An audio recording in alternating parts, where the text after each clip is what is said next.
All right, look at this. You remember it was a father-son moment in front of the entire Democratic National Convention. Millions of Americans watching at home on TV.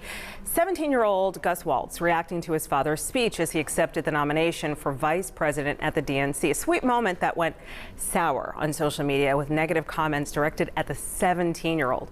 Many took offense because the young teen is neurodivergent. That's my dad, that's my dad, that's what he's saying.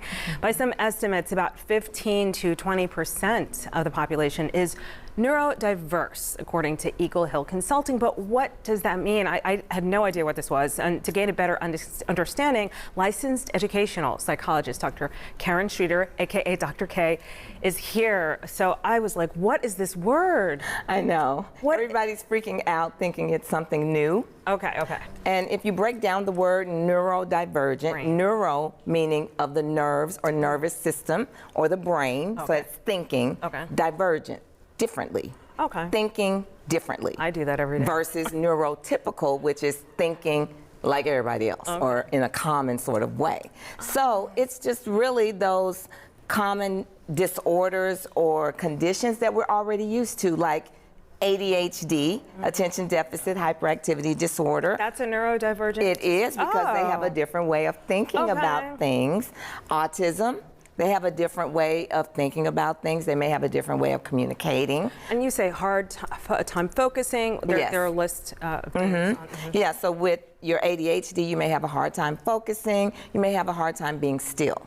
With autism, you may have a hard time speaking with others, a hard time in social situations, a hard time with certain sensory issues like lights or loud noises or something like that. So there are lots of disorders and conditions that fall under this gigantic term of neurodivergence. And how is it different than the typical neurotypical? So neurotypical, which most of us think we are at the very least, it's thinking in ways that are pretty common like other people. Like you can pretty much read with comprehension, you're able to be in a social situation pretty much like everybody else. So I would say kind of boring. Yeah. When you're boring, you're neurotypical. Exactly, I love it. just typical. Okay, you always have a really great demonstration to hit Yes, exactly. And I'm going to be revealing something? Yes, I want you to be very transparent today because as you talked about that statistic earlier, 1 out of 5 people globally is neurodiverse. So that's how many people in here? 1, 2, 3, 4, 5, 6. Somebody's it. So we're going to do a little quiz, and this is like red light, green light. So red for no, green for yes. I'm going to ask a series of 5 questions, and I want all the listeners and viewers to do the same thing. Yell at this the screen. way. Yes, so everybody's going to play. So we have a list of questions here. So the first question is about your social interactions. So do you have problems, or do you have problems understanding social cues or having conversations with others? So no. Yeah. Wait. No. Yeah, no, I know when I'm talking too much, and I'm like, oh my gosh, okay, stop. So we both are pretty good with that one. But other people don't. Exactly. So number 2, this is mine. Focus and attention. Do you often struggle to stay focused on tasks or get easily distracted? It goes off and on. Pick one. Okay. Oh gosh. See, that's the focus right there. So yes. Number 3. Not funny. Sensory sensitivities. Are you easily overwhelmed by loud noises, bright lights, or certain textures? I'm going to say no. No. Okay. All right. I can go to concerts. Yeah, you can do it pretty well. Yeah. Okay. Question number 4. Learning and coordination. Do you have difficulty with reading, writing, or physical coordination? I'm not that coordinated, but in general, I'm okay. I'm good at billiards and stuff. Okay, Yeah. well, good. So we're both saying no to that one, or at least okay. And then the last one is repetitive behaviors or intense interest. Do you have any repetitive behaviors or very intense interest? We both said yes. Yes. So basically, if you answered yes to 3 or more, you have some divergent qualities, which is okay. Yeah. And as long as you're functioning in a way that you feel comfortable with, no need to move any further. But if you're having some concerns, the best thing to do is to speak with a professional. Okay, and so, okay, that's really good that people are able.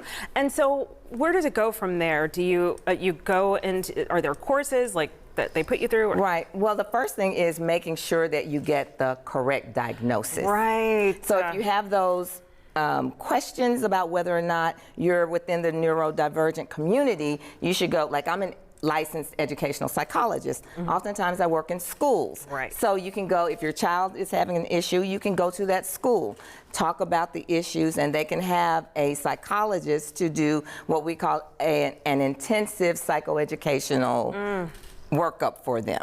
Or you can go to a private person. I'm also in private practice, and they can also do a psychological evaluation to let you know if you have one of those conditions. And so for, you know, maybe some people don't have insurance or, you know, is there just maybe a tip just to get them started?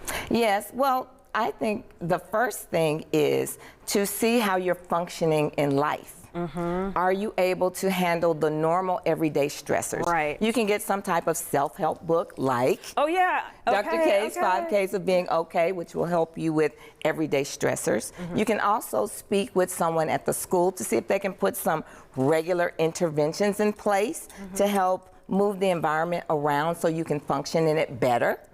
Also, if you're a parent, you can think of ways that can help your child to function better. And you can find out by talking to them, asking questions, saying, are we doing this better or worse? Does this make you feel better or worse? Yeah, and just acknowledging it, and now that we know what it is, it's great. So thank you so much for, yes, I believe I am going to get some help.